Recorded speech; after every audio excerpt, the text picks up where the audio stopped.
The critical patriot देखने वाले सब दोस्तों को खुशामदीद। आज मेरे साथ शरीके गुफ्तगू हैं प्रोफेसर आसिफ रमीज दाऊदी साहब। दाऊदी साहब बिहार से ताल्लुक़ रखते हैं और ये वहाँ के एक गांव जलकौड़ा में पैदा हुए जो ज़िला खगड़िया में है। ये गुज़िश्ता 21 साल से मिडल ईस्ट में मुकीम हैं। आजकल किंग अब्दुल अजीज़ यूनिवर्सिटी में अंग्रेज़ी के प्रोफेसर हैं। इससे पहले ये कुवैत में पढ़ाते रहे। इन्होंने अलीगढ़ मुस्लिम यूनिवर्सिटी से तालीम हासिल की। इंडो अरब हेल्पिंग हैंड के चेयरमैन हैं। उनकी इस ऑर्गेनाइजेशन ने इंडिया में कोविड के दौरान बहुत काम किया। प्रोफेसर साहब, वेलकम टू द शो। बहुत शुक्रिया शकील साहब।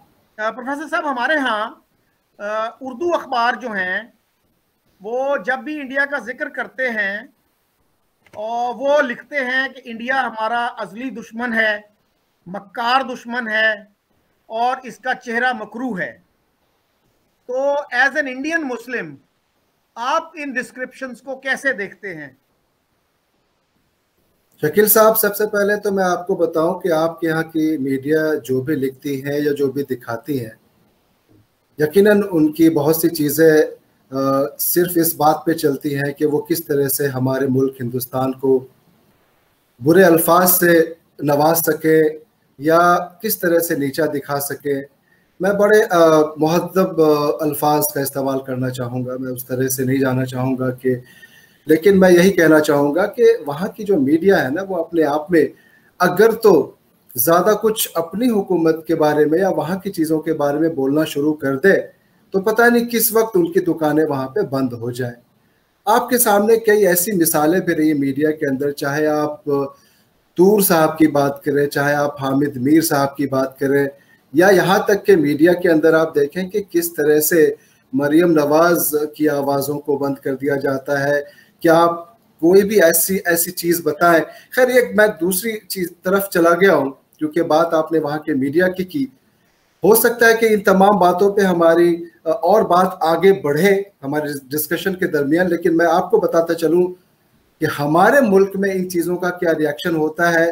हमें यही लगता है कि इस तरह के अल्फाज, नाजेबा अल्फाज नहीं इस्तेमाल होने चाहिए, और अगर फिर भी वो अपनी किसी मजबूरी के तहत करते हैं तो मेरे ख्याल से बिल्कुल कतई हम इस चीज़ को एक्सेप्ट नहीं करते हैं, क्योंकि ये सब मैनिपुलेटेड होती चीज़ें, अपनी बातें तो वो कहती नहीं होंगी।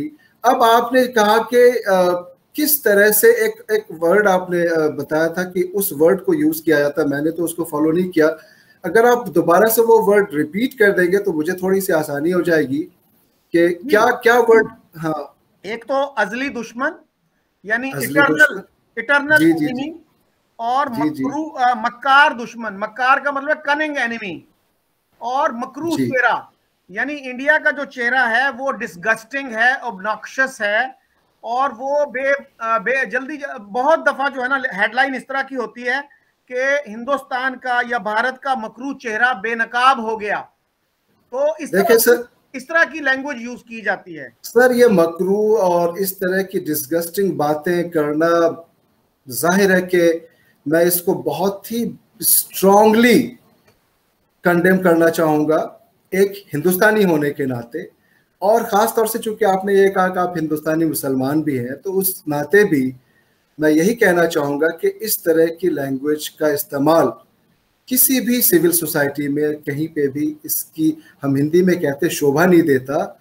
It doesn't suit to any of the civil और सिविलाइज्ड पर्सन और मीडिया। तो ऐसी चीज़ों का इस्तेमाल नहीं होना चाहिए, और हम ये जानते हैं कि ये इसलिए किया जाता है कि क्योंकि अगर ये नहीं करें तो वहाँ की पॉलिटिक्स या वहाँ की तमाम चीज़ें या वहाँ की दुकानें कैसे चलेंगी। हिंदुस्तान को तो साथ साथ ये नैरेटिव को लेके चलना ही पड़ता है वहाँ पे, तभी जाके तमाम चीज़ें वहाँ चलती है।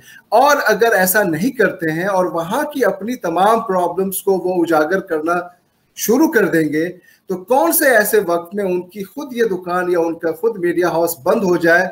ऐसे सैकड़ों मिसालें हैं। तो लिहाजा मैं उनकी मजबूरी भी समझता हूं, लेकिन मैं यही कहना चाहूंगा कि ऐसे अल्फाजों से परहेज करें। अच्छा दाऊदी साहब, हमारे यहाँ एक ये भी एक नैरेटिव है, उर्दू अखबारों में बहुत चलता है कि इंडिया के जो मुसलमान हैं ना वो गुलाम हैं, स्लेव्स हैं हिंदुओं के, और ये कहा जाता है कि जी जिन्ना साहब ने हमें हिंदुओं की गुलामी से बचा लिया। तो क्या इंडिया के मुसलमान जो हैं उनमें आप अकबरुद्दीन अवैसी को भी शामिल कर सकते हैं, असदुद्दीन अवैसी को भी कर सकते हैं, और अजीम प्रेम जी को भी कर सकते हैं, क्या ये सब लोग अपने आप को हिंदुओं का गुलाम समझते हैं? सबसे पहले तो जो भी इस तरह की बात वहाँ मीडिया में की जाती है या की गई है, उसकी कड़ी शब्दों में बहुत ही स्ट्रांगली मैं निंदा करता हूँ, मैं उसको एक्सेप्ट नहीं करता, पहली चीज़।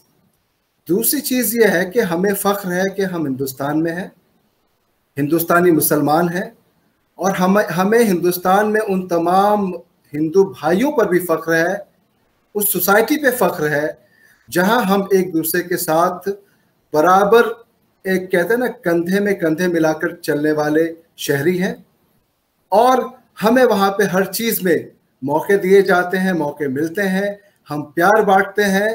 और अगर कहीं पे कुछ ऐसी एक दो मिसालें मिलती होंगी तो वो आप देखें, किसी भी बड़े मुल्क में इस तरह की मिसालें पाई जाना बहुत ही नेचुरल सी बात है। अब आपने कुछ नाम का जिक्र किया, तो आप ये बताएं कि अगर तो वहां पे हिंदुस्तानी मुसलमान गुलाम होता, पहली चीज मैं आपको बताऊं कि गुलामी की हालत और गुलाम बनाकर या गुलाम बनने के लिए तो छोड़ दिया गया था तभी जब उस वक्त टू नेशंस थ्योरी के वक्त में खुद आपके कायदे आजम ने ये कहा था कि हमें, मेरा ख्याल है कि मार्च 41 की बात होगी, जब उन्होंने ये कहा था कि हमें उन 2 करोड़ मुसलमान जो कि छोटे छोटे प्रोविंसेस में हैं, उनकी कुर्बानी देने में कोई फर्क नहीं पड़ता है अगर हम उन 6 करोड़ मुसलमानों को अपने साथ लेके जा सके या उनको बचा सके या उनके फलाह बहबूदी के लिए।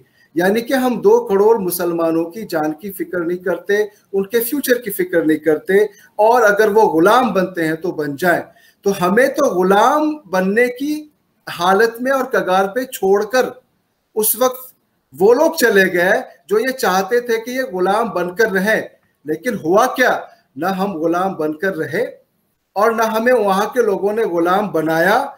हमने एक मिसाली, एक कहते हैं ना, शहरी बनकर हर एक मुसलमान ने अपना रोल अदा किया, और हमें वहां के हर एक सोसाइटी, सिविल सोसाइटीज का साथ मिला, इज्जत मिली, और हमें फख्र है कि हम ऐसे मुल्क में हैं जहां पे हम न तो गुलाम हैं न हमें गुलामी सिखाई जाती है। हम बराबर की, कहते हैं ना, एक सेक्युलर मुल्क में जी रहे हैं।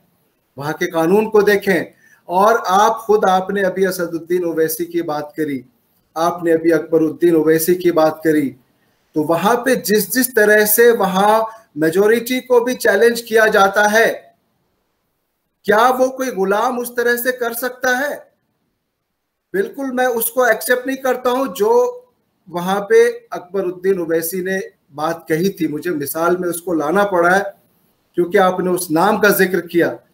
मैं उसको बिल्कुल एनकरेज नहीं करता हूं, मैं उसको कंडेम करता हूं, लेकिन इसको इस तरह से मिसाल देना बहुत जरूरी है कि अगर तो हम गुलाम होते तो क्या हमारे पास ये राइट्स होती?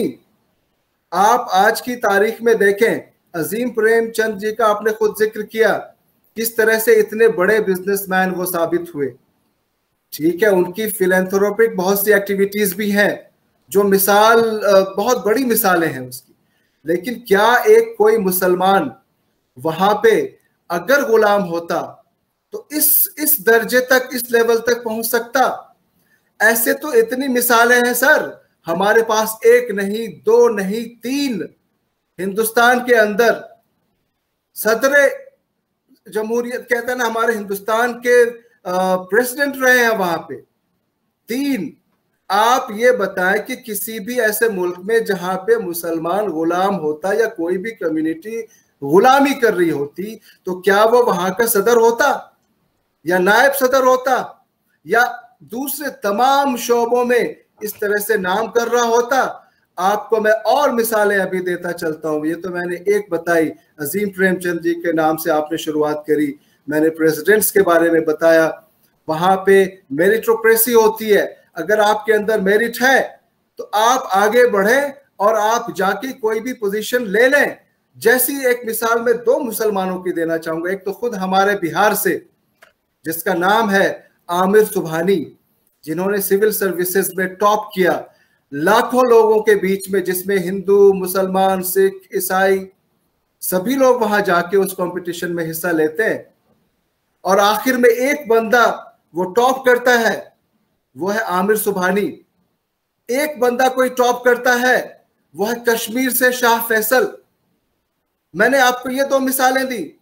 आप ये बताएं कि बॉलीवुड के अंदर, जहां पे हिंदुस्तान की आबादी आप पूरी देखें कि 130 करोड़ से ज्यादा है, तो सारे लोगों का प्यार मिला, मोहब्बत मिली होगी, तभी तो ये खान्स जो हैं वहां पे लीड कर रहे हैं फिल्मों को।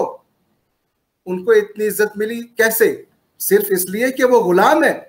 तो यहाँ पे जो आपकी तरफ जो जहनियत ऐसी रखते हैं जो भी लोग, मेरी थोड़ी सी तबीयत नासाज है, मैं बीच में पानी पीता रहूंगा बार बार, तो उसमें मैं यही कहना चाहूंगा कि आपकी तरफ जो भी लोग ऐसी जहनियत रखते हैं और मीडिया वाले इन चीजों का प्रचार करते हैं कि हिंदुस्तान में हिंदुस्तानी मुसलमान गुलाम है, तो अपने जहन को साफ करें। हिंदुस्तानी मुसलमान वहां पे सर उठा के जीता है, वहां के कानून को फॉलो करता है, और इसमें सपोर्ट मिलता है वहां के दूसरे कम्युनिटीज का भी, वहां के कानून का भी। और हमारी ये कोई आज की बात नहीं है। मैं तो ये कह रहा हूं कि 1968 में, अगर मैं गलत नहीं हूं तारीख तो मुझे आप सही करिएगा, आपके ही मुल्क के जुल्फकार अली भुट्टो साहब ने उस वक्त कहा था कि एक्सटिंक्शन, जानते हैं एक्सटर्मिनेशन मुसलमानों का, तो उसी वक्त उन्होंने एक्सटर्मिनेशन कह दिया था कि हो रहा है। पहली मिसाल आपको मैंने तब दी जब 2 नेशंस थ्योरी के जमाने में मुसलमानों को गुलाम बनने के लिए, अरे आपने ये सोचा कि जो भी वहां पे बच जाएंगे उनका क्या होगा? क्या वो गुलाम बन जाएंगे या मार दिए जाएंगे या मर जाएंगे? लेकिन उनको ये नहीं पता था कि वो ऐसी जगह पे छोड़ के जा रहे हैं जहां पे लोग एक दूसरे को मोहब्बत करते हैं, जहां पे हिंदू, मुस्लिम, सिख, ईसाई एक दूसरे के साथ जीते हैं। एक मिसाल तो मैंने आपको वो दी जो 1947 की बात हो रही थी।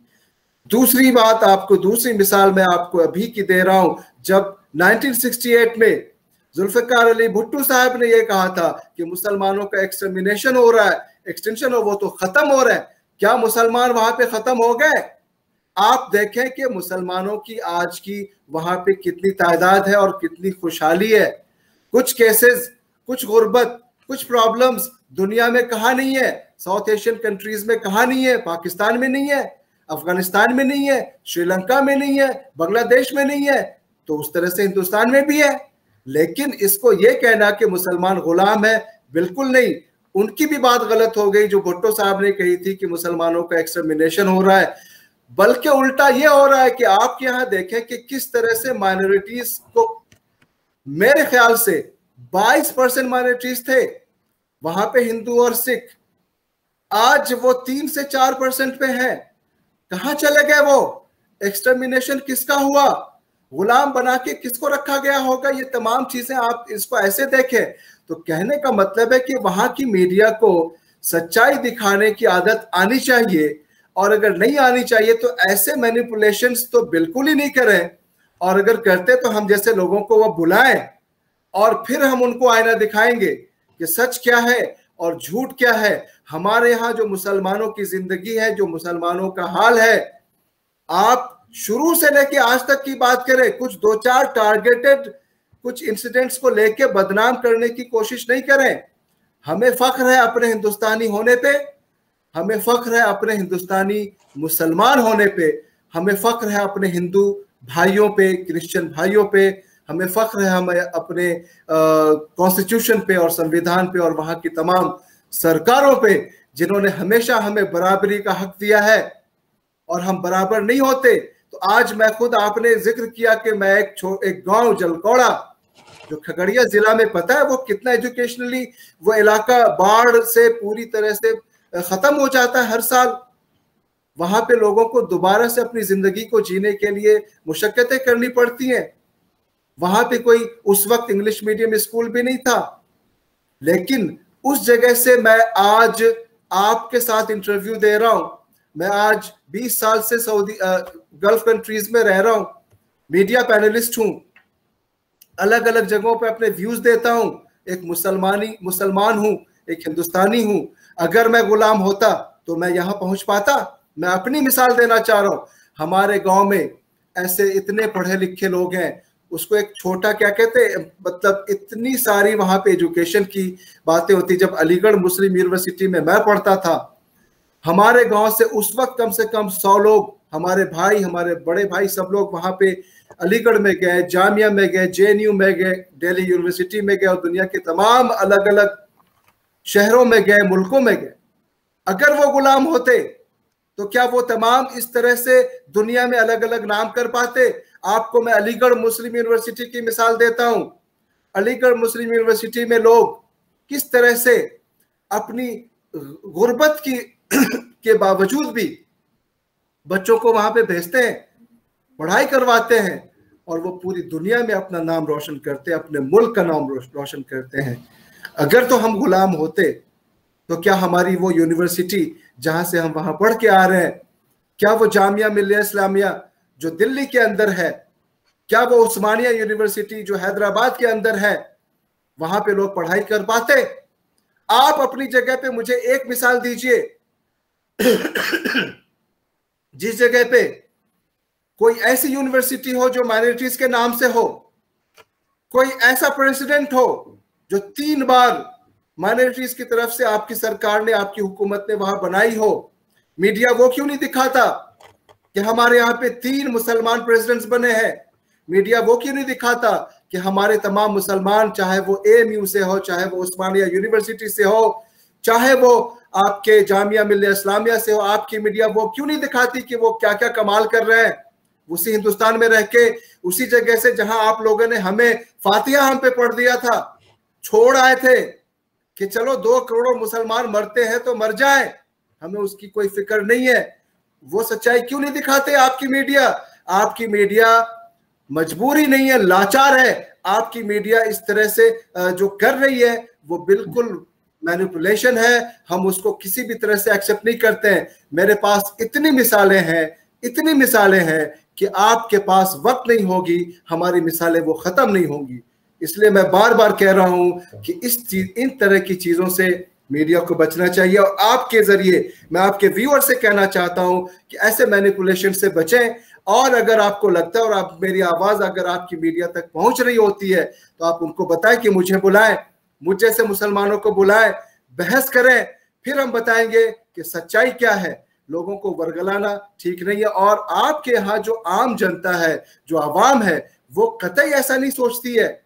मीडिया ऐसा सोच सकती है, वहां की स्टेट, वहां की एस्टैब्लिशमेंट ऐसा सोच सकती है, लेकिन आम लोगों को ऐसा लगता है कि वहां के लोग जो है, हमारी जो कहते हैं ना 2 नेशंस जो थ्योरी करके 2 अलग अलग कौम बना दिया है, ये 2 अलग कौम नहीं है, कौम तो एक ही है। लेकिन आपने वहां पे जाके जो वहां पे जो मुसलमानों की हालत रही होती है, अब आज देखें कि कहाँ आपकी इकोनॉमी है, कहाँ हिंदुस्तान की इकोनॉमी है। क्या उस इकोनॉमी में हिंदुस्तानी मुसलमान नहीं है?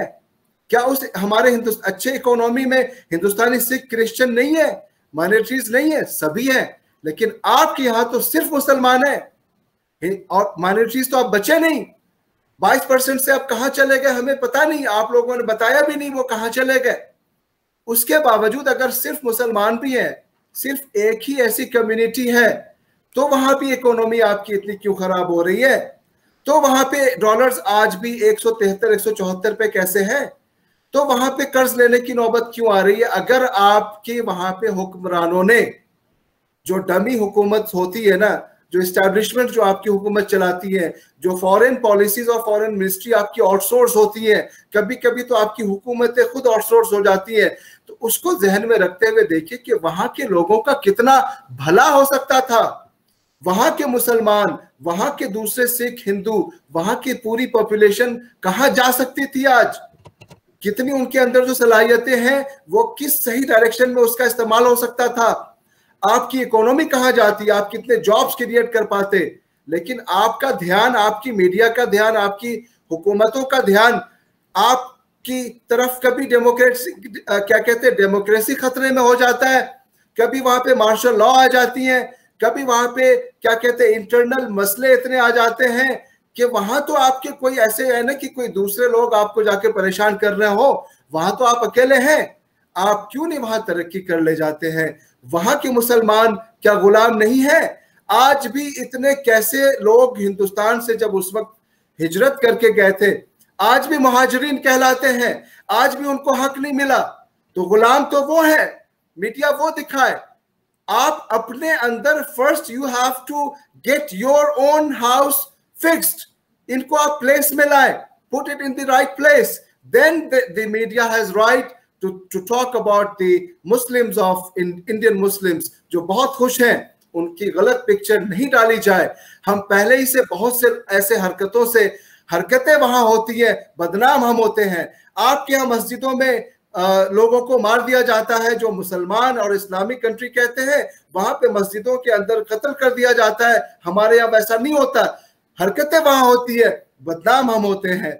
आप देखें किस तरह से हमारी फिलॉसफी एंटी टेररिज्म रही, टेररिज्म के साथ बिल्कुल जीरो टॉलरेंस रहा, और इसी वजह से अफगानिस्तान में हमारी क्या स्टैंड रही, क्या पोजीशन रही। आपके यहाँ से किस तरह से अफगानिस्तान के अंदर ऐसी चीजों को इनकरेज किया गया, और देखें कि हमारे हटते ही, हिंदुस्तान को वहां से हटते ही कैसे वहां पे 2 बार मस्जिदों में अटैक हुआ, 150 लोग पहले चले गए, कितनी जाने बाद में गई। इसकी क्या हम मुसलमानों का उस पर, हिंदुस्तान में रह रहे मुसलमानों को झेलना नहीं पड़ता?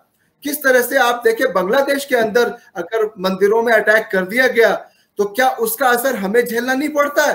तो आप लोगों को यह सोचना चाहिए कि कैसे हम वहां की चीजों को ठीक करें। तो उन लोगों को जिनको हमने हिंदुस्तान में गुलाम बनने के लिए छोड़ दिया था, जो आज गुलाम नहीं है, वो बराबर की जिंदगी जी रहे हैं, बल्कि उससे कई मौकों पे तो अजीम प्रेम जी जैसी मिसालें हैं, कई मौकों पे तो हम प्रेसिडेंट्स बने हुए हैं, और आप दोबारा से ऐसी हरकतें करवाते हैं, वहां मस्जिदों में अटैक करवा देते हैं, और वहां पे अफगानिस्तान में ऐसी चीजों को सपोर्ट करते हैं, और उसके बाद कोशिश करते हैं कि दोबारा से हम पे वो असर हो और हम फिर गुलाम बन जाएं। लेकिन उसके बावजूद भी हम कभी गुलाम बनेंगे नहीं। वो इसलिए नहीं बनेंगे कि हमारे यहाँ जो एक है ना यूनिटी, जो हिंदू मुस्लिम यूनिटी है, जो सिख क्रिश्चियन यूनिटी है, जो एक गंगा जमनी तहजीब है, वो कुछ मिसालों को छोड़ के ये आप एक जनरल बात करें तो वो कभी खत्म हुई नहीं है, कभी कोई खत्म कर सकता नहीं है। भले ही आप देखें कि कितनी ऐसी मिसालें मिल रही हैं, आप देखें कैसे आज कश्मीर के अंदर चीजें बिल्कुल ठीक होती जा रही हैं, कैसे वहां पे हालात बेहतर हो रहे हैं। तो किस तरह से वहां पे आप किस तरह से देखें कैसे वहां अटैक्स हो रहे हैं। अभी रिसेंटली मैं बताऊं, पूरे साल में लगभग 30-32 तो इनोसेंट जाने चली गई, जिसमें मुसलमानों की जान जो है वो 21-22 तो मुसलमान हैं। मारने वालों को ये समझना चाहिए कि जो इस्लाम के नाम पे कत्ल कर रहे हैं वो मुसलमान हैं जिनका वो कत्ल किया, वो माइनॉरिटीज हैं जिनका वो कत्ल किया, चाहे वो कश्मीरी पंडित्स हो, चाहे वो पंजाबी हो, वो कश्मीरियत पे और वो मुसलमानों पे अटैक कर रहे हैं, वो हिंदुस्तानियत पे अटैक कर रहे हैं, वो किसी एक इस पे अटैक नहीं कर रहे। उनको ये समझना चाहिए कि वो माहौल जो है वो इस्लाम के नाम पे अगर कोई खराब कर रहा है तो वो लोग ठीक नहीं कर रहे। आप देखें कि कैसे हम ऑलरेडी एक अच्छे शहरी बन के फख्र के साथ जीते हैं, और हम पे हमारे हिंदू भाइयों को भी फख्र होता है और हमें उन पे होता है। ऐसी जिंदगी जीने में जो माहौल खराब करने की कोशिश की जा रही है और माहौल जो खराब कर दी जाती है, हम उसको डिस्करेज करते हैं। आपके यहाँ की मीडिया अगर इस तरह की बातें दिखा रही है या आपके यहाँ की मीडिया इस तरह की बातें इनकरेज कर रही है, तो हम उनको सिर्फ और सिर्फ कंडेम नहीं करते हैं, हम उनको आईना दिखाने की हिम्मत रखते हैं। आप उनसे बताइए कि वो हम जैसे लोगों को बुलाएं और डिबेट्स करवाएं, फिर हम बताएंगे कि सच क्या है और झूठ क्या है। आपके व्यूअर्स को सब पता है और पाकिस्तान में जो आम जनता है उनको भी सब पता है, लेकिन जो वर्गला रहे हैं वो वर्गलाते रहेंगे, लेकिन उसमें कामयाब हो नहीं पाएंगे। अच्छा दाऊदी साहब, आपने बात की एक तो हॉलीवुड उसकी बॉलीवुड की ना, तो बहुत सारे लोग पाकिस्तान में ये कह रहे हैं, शायद इंडिया में भी कह रहे हैं कि शाहरुख के बेटे को इसलिए टारगेट किया जा रहा है कि वो एक खान है। और दूसरा सर, आपने मुहाजिरीन की बात की, तो अल्ताफ हुसैन जो थे, जो MQM के पहले लीडर थे, जो फाउंडर थे, वो इस तरह की बात करते थे कि जी मुहाजिरों के साथ बहुत ज्यादतियां हो रही हैं। लेकिन अब तो जो है, एक दफा तो उन्होंने यहां तक भी कह दिया था कि पार्टीशन जो थी वो इंसानी तारीख की सबसे बड़ी गलती थी, द बिगेस्ट मिस्टेक और ट्रेजिडी, इस तरह की कुछ लैंग्वेज उन्होंने यूज की थी। लेकिन अब जो है सिंधी बल्कि कंप्लेंट करते हैं कि जी मुहाजिरीन ने आके कराची पे कब्जा कर लिया है और हमें हमारे राइट्स नहीं मिलते, मुहाजिरों को तो बहुत ज्यादा राइट्स मिले हुए हैं। इन चीजों को कैसे देखते हैं आप, ब्रीफली बताइए। देयर यू गो, मैं यही कहना तो चाह रहा था। बल्कि मुझे याद है आपके यहाँ के कोई एयर मार्शल जावेद साहब थे, या आप मुझे नाम अगर आप सपोर्ट करें, उन्होंने भी कहा था कि ये जो क्या कहते हैं, हिंदुस्तान पे जब भी कोशिशें होती है पीस प्रोसेसेस की, तो जितने भी अटैक्स हो जाती हैं वो कहीं ना कहीं उसमें जिम्मेदारी पाकिस्तान की होती है। खैर वो एक दूसरी चीज़ है। महाजरीन की जब बात आप कर रहे हैं तो यहाँ पे बात यह है कि आपकी मीडिया वो क्यों नहीं दिखाती? आपकी मीडिया को हम हिंदुस्तानी मुसलमानों की बड़ी फिक्र है, आपकी मीडिया को चाइना के उस मुसलमानों की फिक्र नहीं है, युगर्स की, 1 करोड़ मुसलमानों की, जो चाइना के सामने बैठ के उनका सारे गुणगान गाते हैं और उनके सामने बिछे हैं और उनके पपेट्स बने हुए हैं। वहां पे आपको ख्याल रखना चाहिए। तो वहां तो मुसलमान आपके मुसलमान नहीं रह जाते। आपके अंदर महाजरीन जो खुद हक की लड़ाई, उनको आज तक उनके हुकूक नहीं मिल पा रहे होंगे, उनके लिए आपकी मीडिया क्यों नहीं कहती? फिक्र उनको हो जाती है हम मुसलमानों की, जो हिंदुस्तान में आप लोगों ने खुद ही ट्रू नेशन थ्योरी के वक्त हम पे फातिहा पढ़ के छोड़ दिया था। अब जब हम तरक्की कर रहे हैं तो हमें तरक्की करने दो भाई। अब हमारे बीच क्यों, अब हमारे इसमें क्यों आप झांक रहे हो? आप अपने अंदर झांक के उन चीजों को ठीक करो पहले जहां पे आपको जरूरत है। आपने खुद कहा कि आप महाजरीन जो है वो अपनी हक की लड़ाई लड़ रहे हैं, आप उनको हक दिलाएं। ऐसे नहीं, आपके कितने ऐसी मिसालें हैं वहां पे। आप अगर ज्यादा तफसील में जाऊंगा तो बात निकलेगी तो बड़ी दूर तलक चली जाएगी। अगर हक्कानी उसकी बात हो जाए, दूसरे और जो आपके एथनिक ग्रुप्स हैं, और चाहे अगर आप शियाओं की बात करें, चाहे बलूचिस्तान की बात करें, चाहे वो एक लंबा डिस्कशन है, हमें उस पर जाना नहीं है। मिसालें इतनी है कि मीडिया को उन चीज़ों पे, आपकी मीडिया को उन चीज़ों का सोचना चाहिए जहां पे उनको अपने अंदर प्रॉब्लम्स नजर नहीं आती है। आपको पता रहना चाहिए, आपकी मीडिया को मैं बता रहा हूं कि जब आप एक उंगली मैं आपकी तरफ ऐसे दिखा रहा हूं तो ये 4 उंगलियां हमारी तरफ हैं। आपकी मीडिया को इन चीज़ों का ख्याल रखना चाहिए। और आपकी मीडिया की जब मैं आईने दिखाना शुरू करूँ ना, तो आपकी तमाम व्यूअर्स, आपके खुद पाकिस्तानी व्यूअर्स हमारी उन तमाम बातों से एग्री करना शुरू कर जाएंगे कि उनके अंदर कितनी कितनी ऐसी कमियां हैं। कि आप बताएं कि उस मीडिया को ये पूछें कि क्या कोई ऐसा पाकिस्तान में चैनल है जो आपके जावेद हाशमी के किसी प्रेस कॉन्फ्रेंस को चला सके? मैं पूछ रहा हूं। लेकिन उनको फिक्र है कि वो कैसे, किस तरह से हमारे हिंदुस्तान के मुसलमानों को, क्या हो रहा है, हिंदुस्तानी लोगों को गाली देने का और बुरे अल्फाज इस्तेमाल करने का बड़ा टाइम है। आपके मीडिया में कोई ऐसी, उनकी क्या आज की सलाहियत है आज की तारीख में कि मरियम नवाज की किसी भी स्पीच को बिल्कुल अनइंटरप्टेड चला सके? है कोई मीडिया के अंदर कोई ऐसी सलाहियत? आपको मैं बताऊं, आपके ऐसे मिसालें हैं, क्या कहते हैं, आपके अबसार आलम है वहां पे, नजम सेठी या हामिद मीर की बात करें, असद तूर की बात करें, तलत हुसैन की बात करें, अंबर शमसी की बात करें, नुसरत जावेद की बात करें, मतीउल्लाह जान, इतने सारे तो नाम है। मैं अलग अलग नहीं मैं कह रहा हूं उन पे तो ध्यान दे दो आप, उसके बाद आप हमारे उस पे हमारी तरफ बातें करो। क्योंकि हम यहाँ पे कंपेयर करना नहीं चाह रहे थे, लेकिन आपका सवाल ऐसा था कि किस तरह से हमारे यहाँ पे गुलाम बनाया हुआ, किस तरह से आपकी यहाँ पे मीडिया ने हमारे हिंदुस्तान के लिए अलग अलग कलेमात का इस्तेमाल किया। जब सवाल में ऐसी चीज़ें हैं तो यकीनन हम उसको सही आना दिखाने की कोशिश करेंगे। आपके यहाँ जो महाजरीन के हालात हैं, पहले आप उधर ठीक करने की कोशिश करें, फिर हमारी तरफ आने की कोशिश करें। अच्छा सर, ब्रीफली उस पर भी तबसरा कीजिएगा। कहा जा रहा है कि शाहरुख के बेटे को इसलिए टारगेट किया जा रहा है कि वो खान है। और दूसरा सर, मरियम की जो स्पीचेस हैं, बीच में शायद कुछ मसला रहा, लेकिन अब तो उनकी तकरीरें जो हैं वो टीवी पे चलाई जाती हैं। लेकिन इस हद तक आपकी बात दुरुस्त है कि पश्तून तहफ़्फ़ुज़ मूवमेंट एक हमारे यहाँ है जिसके एमएनएस भी हैं, उनको कोई टीवी चैनल इंटरव्यू नहीं करता। ये थोड़ा सा एक ऐसा मसला है। और मैं समझता हूँ कि अगर आपके पास कुछ एलिगेशंस हैं उनके खिलाफ, कोई एविडेंस है, एक तो गवर्नमेंट को चाहिए कि उनके खिलाफ अदालत में चली जाए, और दूसरा जो है मीडिया को इजाजत होनी चाहिए कि वो उनको क्वेश्चन कर सके, उनको बुला सके। मतलब इंडियन चैनल्स पे मैं देखता हूँ कि कश्मीरी लीडर्स आते रहे हैं, सैयद अली गिलानी का इंटरव्यू होता रहा, यासीन मलिक का इंटरव्यू जो है आपकी अदालत में वो गए। तो लेकिन हमारे यहाँ जो है पश्तून तहफ़्फ़ुज़ मूवमेंट का इस तरह का इशू है कि उनको नहीं अलाउ किया जाता किसी टीवी चैनल को कि वो उनका इंटरव्यू करे।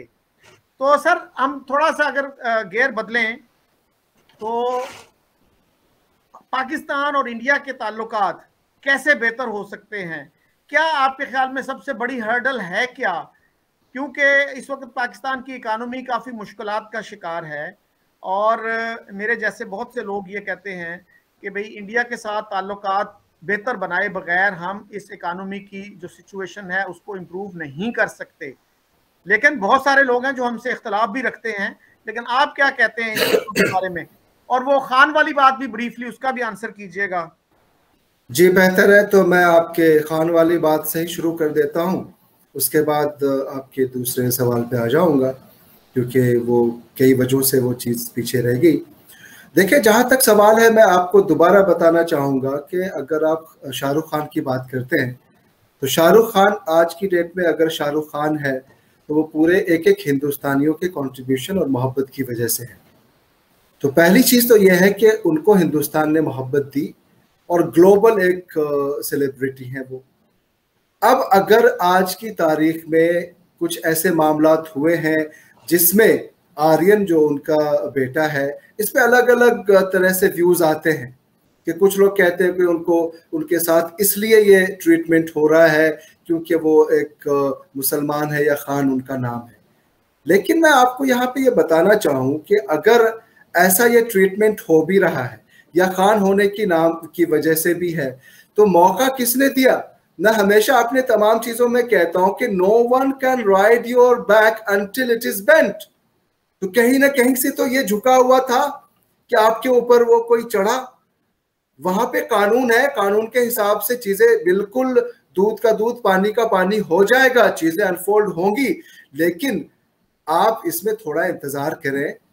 और शाहरुख खान पहले शाहरुख खान इसलिए है क्योंकि उनको पूरी दुनिया ने और हिंदुस्तान ने तो खास तौर से अपने सर पे चढ़ाया, सर पे बिठाया।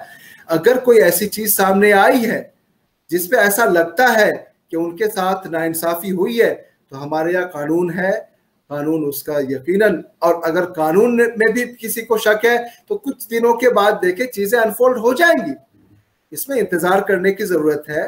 और उसके बाद आप आइडियल होता है, एक चीज और भी होती है, आप आइडियल बनाते हैं with due respect to Shahrukh Khan और किसी को भी। आप आइडियल अब क्या कहते हैं, मौलाना अबुल कलाम आजाद जो हमारे उस वक्त के एजुकेशन मिनिस्टर भी थे, या अभी जो एपीजे अब्दुल कलाम है, एपीजे अब्दुल कलाम को आप आइडियल क्यों नहीं बनाते?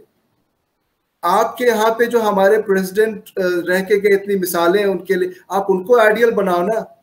आप अपने आइडियल को आप जाएंगे चले कि हमें शाहरुख खान को ही आइडियल बनाना है, सलमान खान को ही आइडियल बनाना है, और उसके बाद आमिर खान को ही आइडियल। ठीक है, आप उनके काम को पसंद कर सकते हैं, लेकिन आपके पास आइडियल बनाने के लिए और बड़े नाम हैं। तो आपको लगेगा कि इंसाफ हो रहा है कि नाइंसाफी हो रही है। ओके, यहाँ पे आप एक बात होगी। दूसरी चीज है, इसमें देखिए बहुत लंबा डिस्कशन हो सकता है और बहुत सी ऐसी बातें हैं जो मैं करना चाहूंगा, लेकिन वक्त की कमी है और ये सवाल बाद में आया है, तो मैं चाहूंगा कि कुछ ऐसे वक्त पे आप इस पे एक डिस्कशन रखें। और पाकिस्तानी मीडिया पे तो आप एक डिस्कशन जरूर रखें मेरे साथ कभी, जिसपे मैं तमाम चीजों को आपके सामने आने दिखाऊंगा। लेकिन आपका जो लास्ट क्वेश्चन था, जो आप उस पर चाह रहे थे मुझे उस पर तबसरा करना, आप उसको दोबारा जरा सा ब्रीफ कर दे 1 मिनट में, तो मुझे थोड़ी सी आसान। जी, इंडिया पाकिस्तान रिलेशंस जो हैं वो आपके ख्याल में कैसे बेहतर हो सकते हैं? और इंडियन मुसलमान जो हैं, इंडियन मुसलमान के तौर पर न सही, इंडियन सिटीजन्स के तौर पे क्या उसमें कोई रोल अदा कर सकते हैं? और बाकी शहरियों के साथ मिलके और जो पढ़ा लिखा तबका है इंडिया का, क्या वो कोई रोल अदा कर सकता है? देखें, इंडिया का क्या रोल अदा होगा, पहले तो यह कि हिंदुस्तान का अपना क्या स्टैंड होगा एज ए स्टेट, उसके साथ हम सभी लोग शामिल रहते हैं और हमें यह अंदाजा रहता है कि हमने ये चीजें देखी। मैं मिसालें दूंगा कि किस तरह से हिंदुस्तान ने बार बार कोशिश करी कि वहां के हालात बेहतर हो, हमारे हिंदुस्तान और पाकिस्तान के रिलेशन और बेहतर हो जाए। आपके कई इंटरव्यूज में देख रहा था कई लोगों के साथ, जिसमें मैं ये देख रहा था कि आपके कई पाकिस्तानी भाई थे, वो कह रहे थे कि नहीं, पाकिस्तान ने बड़ी कोशिशें करी और पाकिस्तान ने बड़े ऐसे मामलात लाए कि इस पे रिलेशंस बेहतर हो सकते हैं। मैं समझता हूं कि कोशिशें जो हैं वो रेसिप्रोकल होती हैं, तालियां दोनों हाथ से बजती हैं, ये आप भी जानते हैं। इसमें हिंदुस्तान ने बार बार कोशिशें करी हैं, लेकिन होता क्या है कि वहां पे बात की जाए तो किससे की जाए। आपके यहाँ पे अभी अगर इमरान खान की हुकूमत है, इमरान खान ने खुद ही ये कहा था कि अगर मोदी की हुकूमत आती है तो चीज़ें और बेहतर हो सकती हैं, हमारे रिश्ते और बेहतर हो सकते हैं। तो उन्होंने और कुछ बेहतर करने की कोशिश क्यों नहीं करी? हमारी तरफ से जब भी कोशिशें होती हैं तो आपकी तरफ से वो एक क्या फोर्स, वो एस्टैब्लिशमेंट जो ये नहीं चाहती है कि ये मुद्दा खत्म हो, वो बार बार उसको डिरेल कर देती है। और कभी हमारे यहाँ पुलवामा हो जाता है, कभी हमारे यहाँ मुंबई अटैक हो जाते हैं, कभी हमारे यहाँ हमारे दिल्ली में पार्लियामेंट पे अटैक कर दिया जाता है, कभी हमारे यहाँ पे इस तरह के इतनी और दूसरे अटैक्स हो जाती हैं कि मैं क्या बताऊं। बल्कि नौबत तो ये आ गई कई बार, कितनी मुश्किलों के साथ ये साबित करना पड़ा कि अजमल कसाब जो है वो आपके यहाँ का शहरी है, वरना उस पर भी कितनी चीजें चलती रही, ये आपको भी पता है।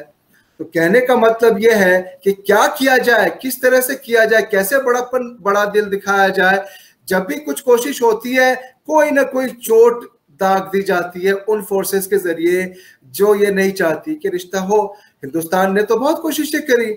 आपके प्राइम मिनिस्टर को हमने यहाँ पे दावत दी 2014 में कि आप आ जाओ, हमारे स्वेरिंग इन सेरेमनी में आ जाओ। हमारे यहाँ से बस लेकर हमारे यहाँ के प्रधानमंत्री वहां पहुंच गए। एक सरप्राइज विजिट कभी हुआ है कभी किसी हिस्ट्री में कि अचानक से प्रधानमंत्री सरप्राइज देने के लिए आपके यहाँ पहुंच जाए? ये सब क्या दर्शाता है? लेकिन आप आज भी देखें, आज भी कश्मीर के अंदर किस तरह से वहां पे टारगेट की जा रही है, इनोसेंट्स को मारा जा रहा है।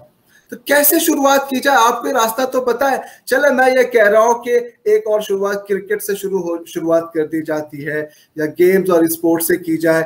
उसमें आपके साथ इंग्लैंड ने क्या किया, न्यूजीलैंड ने क्या किया, वो आप देखें। हिंदुस्तान अकेला तो है नहीं।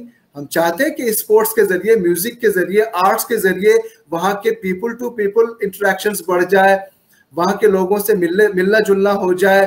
क्योंकि आपको मैं बताऊं, आज ये आपके जो प्रधानमंत्री हैं, ये वही प्रधानमंत्री हैं जो मेरा ख्याल है कि 2011 में जब वो हिंदुस्तान गए थे, उन्होंने ये कहा था कि आई ग्रू अप हेटिंग इंडिया। तो वहां के जो प्राइम मिनिस्टर हैं जो ये कहते हैं कि हम तो भले बड़े हैं हिंदुस्तान से नफरत करते हुए, तो उनकी पॉलिसीज में आप कैसे हिंदुस्तान से मोहब्बत देख सकते हैं? ये एक बात हुई। लेकिन उन्होंने ये भी कहा कि जब हमने हिंदुस्तान जाना शुरू किया, हिंदुस्तानियों से मिलना जुलना शुरू किया, तो हमारी ये सोच बदली और खत्म हुई। अब खत्म हुई कि नहीं हुई ये हमें नहीं पता। तो अब आप बताइए कि उनकी सोच लोगों से मिलने जुलने से बदली, आप ऐसी कोई पॉलिसीज तो लाएं जिससे लोगों के पीपल टू पीपल इंटरेक्शन हो जाए। हमने ये तमाम इनिशिएटिव्स ली, और क्या हुआ, जब ट्रेड रिलेशन को बेहतर करने की बात आई तो कहा गया आपने अचानक से ये एक हुक्म ला दिया अपने मुल्क में कि हम वहां से चीनी का आयात निर्यात नहीं करेंगे। हमें आपकी चीनी की ऐसी कोई जरूरत है नहीं, लेकिन इससे क्या रिलेशन बेहतर नहीं हो सकता था? किसने वो बंद किया? किसके जमाने में वो बंद किया गया? किस कॉन्टेक्स्ट में हुआ आप भी जानते हैं। तो कैसे रिलेशंस बेहतर हो सकते हैं? तो रिलेशंस बेहतर, अगर फिर भी बेहतर करने की कोशिश की गई, अभी ये बताया कि बहुत ही रिसेंटली कि आपके यहाँ से कुछ हमारे एनएसए और कुछ दूसरे इस पे कुछ लोगों को, कुछ डेलीगेशंस को दावत भी दी गई है। मुझे आप करेक्ट करें अगर मैं गलत हूं तो। आपने उस न्यूज पे नजर रखी थी? कुछ दावत देने की बात हुई, कुछ मीटिंग्स की, कुछ डिस्कशंस की। ये सब इनिशिएटिव्स तो ली जा रही है हमारी तरफ से और आगे भी ली जाएंगी। हम एक पीस लविंग कंट्री है, हम चाहते हैं कि हमारे पड़ोस में पड़ोसी खुश रहे। लेकिन ये कैसे हो सकता है अगर हमारी जो सबसे बड़ी थ्योरी है, सबसे बड़ी पोजीशन है कि हम टेररिज्म को बर्दाश्त नहीं कर सकते, जीरो टॉलरेंस टू टेररिज्म। अब आप बताएं, हमारे यहाँ बार बार उसी तरह की अटैक्स की जाती रहेंगी। आपका मुल्क FATF के लिस्ट में है, ग्रे लिस्ट में है, हमारा मुल्क तो नहीं है। आपके मुल्क के अंदर ऐसे कितने ऑर्गेनाइजेशंस है जो सैंक्शनड है UN से, US से, दूसरे मुल्कों से। जब इस तरह की हरकतें, इस तरह की चीजें वहां पे इनकरेज की जाएंगी, FATF के लिस्ट में होंगी, वहां के आम आवाम की फिक्र कम होगी। वहां की आम आवाम के साथ हमारी सहानुभूति हमेशा रहती है, वहां की आम आवाम के लिए हमारी मोहब्बत रहती है कि काश उनकी हुकूमतें उनके बारे में भी सोचती। तो जहां पे इस तरह की हरकतें होंगी, जहां पे आप आज देखें, आज भी ऐसा लगता है कि आपके मुल्क के प्रधानमंत्री, वो आपके मुल्क के प्रधानमंत्री तो हैं ही, साथ में कहीं ना कहीं वो अफगानिस्तान के फॉरेन मिनिस्टर नजर आते कई जगहों पे, जो वो ये कहते नजर आते हैं कि वहां पे आप पैसे दे दो। आप ये बताएं कि जब इस तरह की चीजों को इनकरेज किया जाएगा सर, तो हिंदुस्तान का रिलेशन कैसे बेहतर होगा? क्योंकि हिंदुस्तान का ये कंसर्न रहा है कि अफगानिस्तान में हम अच्छे काम करें, डेवलपमेंट के काम करें, और अफगानिस्तान की जमीन किसी भी तरह से आतंक फैलाने के लिए इस्तेमाल ना हो और हिंदुस्तान पे उसकी चोट ना पहुंचे और कश्मीर पे उसका असर ना दिखे। आज दिख रहा है कश्मीर पे या नहीं दिख रहा? आज देखें कि हिंदुस्तान के साथ पूरी दुनिया खड़ी है कि नहीं खड़ी है। आज देखें कि पाकिस्तान की इकोनॉमी कहाँ है। आज देखें कि पाकिस्तान के अंदर कैसे आइसोलेशन है, कैसे वहाँ पे अमेरिका के प्रेसिडेंट का फोन नहीं आता, कैसे वहाँ पे इंग्लैंड की टीम खेलने नहीं आती, कैसे वहाँ पे न्यूजीलैंड की टीम वापस चली जाती है।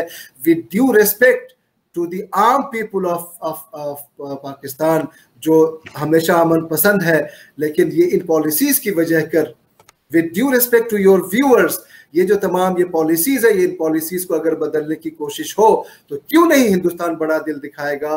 क्यों नहीं वो चाहेगा कि हमारे पड़ोस में पड़ोसी खुश रहे, हम भी खुश रहें, ताकि पड़ोसी से कोई ऐसी आग हम तक नहीं आए।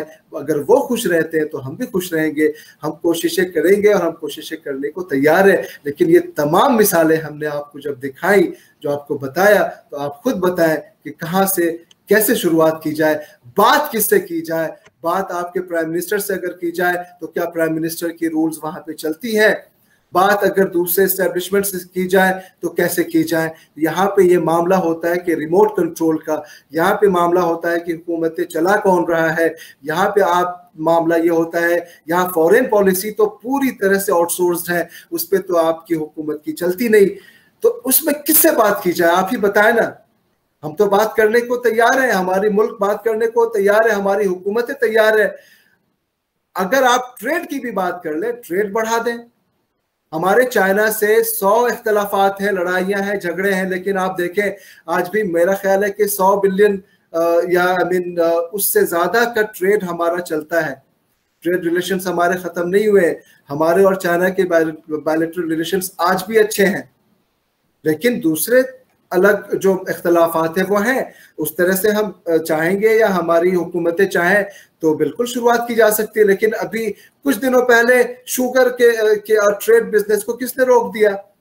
तो आप इन चीजों को शुरुआत करने की कोशिश करें। और जो मीडिया, जो आपकी मीडिया हिंदुस्तान को विलन बनाने की पूरी कोशिश कर रही है, उसके लिए अलग अलग कलेमात का इस्तेमाल कर रही है, वहां के मुसलमानों की फिक्र कर रही है, हिंदुस्तान के मुसलमानों की, वो इन चीजों को क्यों नहीं आगे करती है? बुलाए वो हम जैसे लोगों को, और बुलाए वो वहां पे आम लोगों को भी, और क्रिकेट मैचेस करने की पैरवी करवाए, और अपने उन तमाम चीजों को जिसमें हम आईना दिखाते हैं उस पर काम करें, और उसको काम करने के बाद फिर कोई पीस टॉक्स भी शुरुआत करें। लेकिन डर ये रहता है कि आज एक पीस टॉक अगर कोई शुरुआत कर दी गई, पीस प्रोसेस हिंदुस्तान ने शुरू कर दी, तो क्या कल कोई दोबारा कोई बड़ा अटैक नहीं हो जाएगा हमारे यहाँ पे? मिसालें हैं, ये है हमारी तमाम चीजें शकील साहब जो आपके सामने डिस्कस करना बहुत जरूरी है। अच्छा दाऊदी साहब, बहुत से लोग ये कहेंगे पाकिस्तान में कि इमरान खान जो थे वो तो बहुत सिंसियर थे, इंडिया से ताल्लुकात इम्प्रूव करने में, और उन्होंने इस ख्वाहिश का इजहार भी किया। 2015 में वो इंडिया में थे, दिसंबर 2015 की बात है। तो उन्होंने शाह महमूद कुरैशी जो आजकल हमारे वजीर खारजा हैं, ये भी उनके साथ थे। तो उन्होंने रिक्वेस्ट की थी, प्राइम मिनिस्टर मोदी से मुलाकात की और उनसे मिले भी थे वो। तो उसके बाद भी उन्होंने इस ख्वाहिश का इजहार किया, जी मोदी अगर जीत गए तो हमारे ताल्लुकात बेहतर हो सकते हैं, कश्मीर के मसले का कोई हल निकल सकता है। लेकिन वो कहते हैं जी कि मोदी साहब ने तो 2019 में वो कश्मीर का जो स्टेटस था, ऑटोनॉमी जो थी 370 जो है उसको एब्रोगेट कर दिया, 35 को एब्रोगेट कर दिया। तो मोदी साहब ने हालात खराब किए, इमरान खान ने तो नहीं किए। सर इस पे मैं ये कहना चाहूंगा, 2015 की वो बात मुझे भी कुछ याद आ रही है कि जब वो गए थे तो मोदी जी से उनकी मीटिंग थी नहीं, लेकिन जब उन्होंने शायद रिक्वेस्ट की तो बड़ा दिल दिखाते हुए मोदी जी ने उनसे मुलाकात भी करी थी। ठीक है, तो कहीं ना कहीं ये इस चीज को साबित करती है, आपकी बात से मैं ले रहा हूँ कि अगर तो उन्हें ये रहता कि हमें पाकिस्तान के साथ रिलेशन को ठीक नहीं करना है तो वही उनको अवॉइड कर चुके होते, तो वो तो उन्होंने किया नहीं। और उनसे बातें हुई और बहुत से ऐसे और भी डिस्कशंस अलग अलग लेवल पे और दूसरे जो होते हैं ना डिप्लोमेटिक चैनल्स के थ्रू होती रहती है, वो एक अलग चीज है। अब आपने ये कहा कि वो ये इल्जाम लगाते हैं कि कश्मीर के अंदर या 370 पे या दूसरे और इल्जामात के मोदी साहब नहीं चाहते या हिंदुस्तान की सरकार ये नहीं चाहती है कि हिंदुस्तान और पाकिस्तान के रिलेशन बेहतर हो, या कश्मीर का अगर मामला आता है उस पर अगर आप बात कर रहे हैं तो इसकी दो चीजें हैं, दो पहलू हैं जो मैं आपको बताना चाहूंगा। मेरी आवाज को थोड़ा सा आप बेयर करिएगा, मैं आज थोड़ा सा कुछ प्रॉब्लम है थ्रोट में, लेकिन मैं फिर भी कोशिश करूंगा कि सही तरह से अपनी बात रख सकूं। दो पहलू हैं इसके। एक तो ये कि हमारा जो इंटरनल मैटर है 370 हो या दूसरे भी जितने भी स्टेट रिलेटेड या यूनियन टेरिटरीज से रिलेटेड ये तमाम मैटर्स जो है वो हमारे इंटरनल है, इस पे किसी का अधिकार नहीं है, चाहे वो पाकिस्तान हो या दूसरी दुनिया की कोई भी ऐसे मुल्क हो कि हमारे इंटरनल मैटर्स में वो दखल दे। ये हुई पहली चीज। इंटरनली हम क्या करते हैं, इंटरनली आप वहां पे क्या करते हैं, अगर मैं आ जाऊं बलोचिस्तान पे, अगर मैं आ जाऊं वहां पे कितने मिसिंग डेड बॉडीज पे, तो वो एक कहानी दूसरी हो जाएगी, मैं उस पर बिल्कुल नहीं जाना चाहूंगा, वो आपका इंटरनल मैटर है, मैं उस पर आईना नहीं दिखाना चाहूंगा। लेकिन इंटरनल मैटर पे अगर कुछ हो रहा है तो उस पर आप बिल्कुल भी आपका ये हक नहीं बनता इंटरनेशनल रूल्स के हिसाब से भी कि आप उस पर ये करें, पहली चीज। और अगर नहीं होता है तो प्रॉक्सीज क्यों करना शुरू कर देते हैं आप? आपको एक तरह से समझ में नहीं आता, आप प्रॉक्सीज करके आप वहां पे मासूम जानों को लेना शुरू करते हैं। अगर आप मिसालें देखें कि कितनी बार टेररिस्ट अटैक्स होते आए हैं, अभी किसी न किसी ने तो जान ली ना वहां पे, जो हमारे स्कूल की टीचर थी या हमारे खुद बिहार से वो क्या कहते हैं जो एक बंदा था छोले और भेलपुरी क्या बेचता था, उसको उसकी जाने गई। इस तरह की कितनी सी जाने गई, क्यों गई? प्रॉक्सीज की वजह से गई। तो ये कहना कि हम इंटरनली कुछ करना चाह रहे हैं, उसमें मेरे अलग व्यूज अलग हो सकते हैं, मैं इंटरनल हमारे मसाइल हो सकते हैं, उन मसाइल के लिए हम आपके पास नहीं आएंगे, उन मसाइल के लिए हमारी अपनी सरकार है, उन मसाइल के लिए हमारी अपनी हुकूमतें हैं, उन मसाइल के लिए हमारे अपने कॉन्स्टिट्यूशन है, हम वहां जाएंगे और वहां पे उन तमाम चीजों को सोल्व करने की कोशिश करेंगे, ना कि आपके पास आए और आपसे भी कहेंगे कि आप उन चीजों में मुदाखलत ना करें, अपने अंदर की चीजों को ठीक करने की कोशिश करें। अब रहा सवाल, आपने पहले ये कश्मीर पे मैं एक चीज और बताना चाहूंगा, जो तमाम मसाइल आने शुरू हुए थे, ये सारी दुनिया जानती है कि तीन जो एक होता है ना सिक्वेंशियल चीजें जो यूएन ने दी थी, उस पर यह था कि अगर आप एक चीज को करेंगे तभी दूसरी चीज होगी और तभी तीसरी चीज होगी। और वो पहली चीज जो थी, पहला ओनस था वो पाकिस्तान पे था कि आप डीमिलिटराइजेशन की जो बात है, आप आर्मी को वहां से हटाएंगे या आप वहां पे जो आपकी ट्राइब्स हैं या जो भी वहां पे फोर्सेस हैं आप उसको हटाएंगे। या आप जानते हैं यूएन के बारे में, मैं उस पर बहुत ज्यादा तबसरा नहीं करूंगा। क्या वो हुआ? अगर वो होता तब जाके एक लिमिटेड नंबर तक हिंदुस्तान वहां पे लॉ एंड ऑर्डर को मेंटेन करने के लिए अपने फोर्सेस रख सकती थी, और अगर वो हो जाता तब जाके वहां पे प्लेबिसाइट हो सकता था। तो उसमें भी तो आप देखें कि वायलेशन कहां से हुआ, वायलेशन की शुरुआत कहां से हुई। तो ये कहना बहुत आसान होता है, इल्जाम लगाना बहुत ही आसान है। देखिए होता क्या है, हम अपने इंटरेस्ट में इल्जामात आप पे लगाएंगे, आप अपने इंटरेस्ट में इल्जामात हम पे लगाएंगे। यहाँ पे रोल उनका बड़ा हो जाता है जो इंटरनेशनल ऑर्गेनाइजेशंस हैं, यहाँ पे रोल उनका बड़ा हो जाता है जो न्यूट्रल स्टेट्स हैं, जो ये चीजों को देखती और समझती है। आप उनके व्यूज लीजिए, आप FATF पे चले जाइए, आप UN में चले जाइए, आप US में चले जाइए, आप उन तमाम थर्ड पार्टीज का व्यूज लीजिए जो ये कहते हैं कि अगर हिंदुस्तान कुछ इल्जाम लगा रहा है तो वो कहां तक सच है, और अगर पाकिस्तान इल्जाम लगा रहा है तो वह कहां तक सच है। उनके व्यूज से आपको पता चलेगा। एक इल्जाम हमेशा आपकी तरफ से ये लगता रहा कि अफगानिस्तान में हिंदुस्तान ने कहीं ना कहीं कोशिश करी कि वहां पे हालात खराब हो और कुछ टेरर उसमें अटैक्स में मुलव्विस होती रही। इल्जाम मैं बता रहा हूँ, 20 साल तक हिंदुस्तान वहां पे शामिल रही, कितने ऐसी जाने गई बता दीजिए आप। अब तो हिंदुस्तान वहां पे नहीं है, अब तो हिंदुस्तान की एम्बेसी वहां पे नहीं है, अब तो हिंदुस्तान को कोई इंटरेस्ट वहां पे नहीं है किसी भी तरह से। अब वहां पे कैसे इन 2-3 महीनों के अंदर मस्जिदों में अटैक्स हो गई, कैसे वहां पे जाने चली गई, तो दुनिया को इसका जवाब देने दीजिए कि हिंदुस्तान के इल्जामात कहां तक सही है, विक्टिम कौन है, किसको कौन बार बार बड़ा दिल दिखाने का के बदले में विक्टिम होता चला जाता है और फिर भी कोशिश करता है कि हम रिलेशंस को और बेहतर करें। और वो तीसरी जो वो है ना पार्टी, थर्ड पार्टी जो दुनिया की है, उनसे पूछिए कि अभी जो आपके लगाए हुए इल्जामात हैं, आपने डोजियर्स भी कितनी बार अलग अलग जगहों पे डाले, क्या हुआ उन डोजियर्स का, एक अलग कहानी है। तो उनके व्यूज लीजिए, तब आपको समझ में आएगा। ये इल्जामात लगाना बहुत आसान है, आपके प्राइम मिनिस्टर इल्जामात लगाते रहें, आपकी हुकूमतें इल्जामात लगाते रहें, उससे होता कुछ नहीं है। हमारे इंटरनल मैटर्स हमारे इंटरनल होंगे, हम नहीं चाहेंगे कि उसमें कोई भी एक्सटर्नल फोर्स उसमें इंटरफेयर करे, और अगर करती है तो जो प्रॉपर चैनल है उसके थ्रू करे। और उसमें अब जैसे आपकी कुलभूषण की ही बात करें ना, जो आपके यहाँ पे है, वो एक सब जुडिस केस है, वो internal court of justice, law of justice वहां पे है, उस पर हम सुन तो रहे हैं, हम इंतजार कर रहे हैं। हमने कौन सा उसमें कुछ ऐसी चीज कर दी जिससे आपको लगे कि, तो आप सही तरीके से अगर आते हैं तो आप आए, लेकिन ये प्रॉक्सीज करके नहीं चलेगा। ऐसे रिश्ते बेहतर नहीं हो सकते।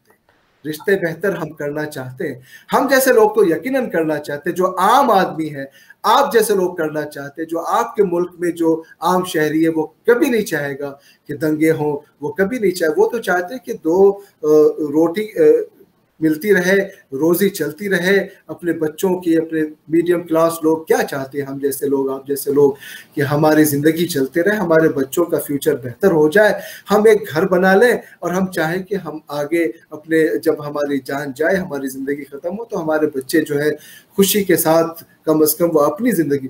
वो आम लोगों की यही सोच होती है।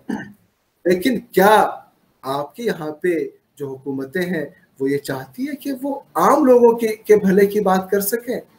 अगर वो वैसा सोचें तो कभी नहीं अपने पैसे को, अपने फोर्सेस को, अपनी कुव्वतों को, अपने एफर्ट्स को उन चीजों पे वेस्ट करते हैं जिससे कि ये तमाम आम लोगों की जो हुकूक है वो मारे जाते हैं। यही मैं कहना चाहूँ। दाऊदी साहब, आखिर में ये बताइएगा कि हमारे यहाँ कुछ लोग जो हैं, हमारे एक सहाफ़ी थे MB नकवी, उन्होंने ये बात की, और भी लोग ये करते हैं ऑफ द रिकॉर्ड भी और कुछ ऑन द रिकॉर्ड भी, कि कश्मीर के मसले का हल, जो एक्सेप्टेबल हल है, जो रियलिस्टिक हल है, वो यही है कि स्टेटस को एक्सेप्ट कर लिया जाए। जो इंडिया के पास है वो इंडिया के पास रहे, और जो पाकिस्तान के पास है पाकिस्तान के साथ रहे, और लाइन ऑफ कंट्रोल को एक इंटरनेशनल बॉर्डर मान लिया जाए, लेकिन उसको एक सॉफ्ट बॉर्डर रखा जाए।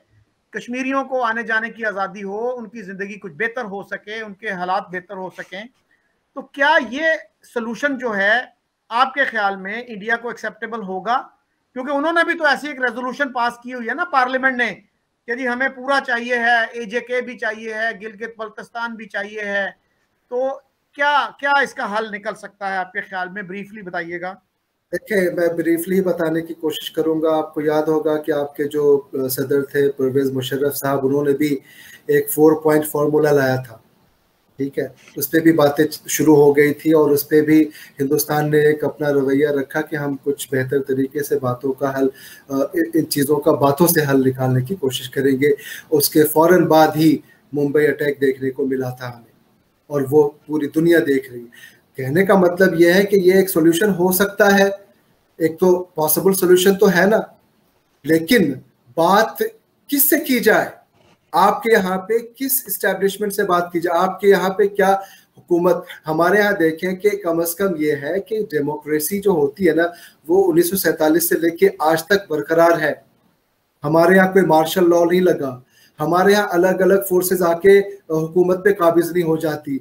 आज भी अगर आपके इमरान खान साहब से बात की जाए तो कोई ये गारंटी देगा कि हाँ वो बात करके उस पोजीशन में है कि हाँ उस पे जो भी उनका फैसला होगा वो फाइनल होगा और वो रिमोटली उनको कंट्रोल नहीं किया जाएगा।